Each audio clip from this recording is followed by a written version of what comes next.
നമസ്കാരം. എല്ലാ പ്രിയപ്പെട്ടവർക്കും വിനായക ചതുർത്ഥി ദിന ആശംസകൾ. വിനായക ചതുർത്ഥി ദിവസം ചന്ദ്രനെ കാണരുതെന്നാണ് വിശ്വാസം. വിനായക ചതുർത്ഥിയുടെ വീഡിയോയിൽ അതിനെക്കുറിച്ച് ഞാൻ പറഞ്ഞിരുന്നു. അഥവാ ചന്ദ്രനെ ദർശിച്ചു പോയാൽ ക്ഷമാപണം പറഞ്ഞുകൊണ്ട് ചൊല്ലേണ്ട മന്ത്രമാണ് ഇവിടെ ചൊല്ലുന്നത്. ഇത് 9 പ്രാവശ്യമാണ് ചൊല്ലേണ്ടത്. എല്ലാവർക്കും ഭഗവാൻ വിഘ്നേശ്വരൻ്റെ അനുഗ്രഹം ഉണ്ടാവാൻ പ്രാർത്ഥിക്കുന്നു. ഓം ക്ഷീരസാഗര സമ്പന്ന ലക്ഷ്മിപ്രിയ സഹോദര ഹിരണ്യ ബാലമകുട ബാലചന്ദ്ര നമോസ്തുതേ.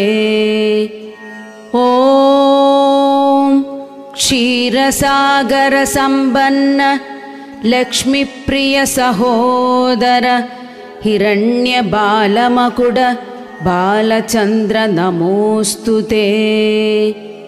ഓം ക്ഷീരസാഗര സമ്പന്ന ലക്ഷ്മിപ്രിയ സഹോദര ഹിരണ്യ ബാലമകുട ബാലചന്ദ്ര നമോസ്തുതേ.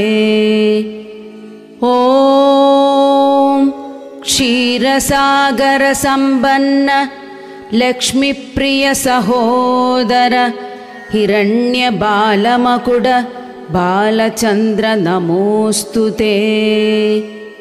ഓം ക്ഷീരസാഗര സമ്പന്ന ലക്ഷ്മിപ്രിയ സഹോദര ഹിരണ്യ ബാലമകുട ബാലചന്ദ്ര നമോസ്തുതേ.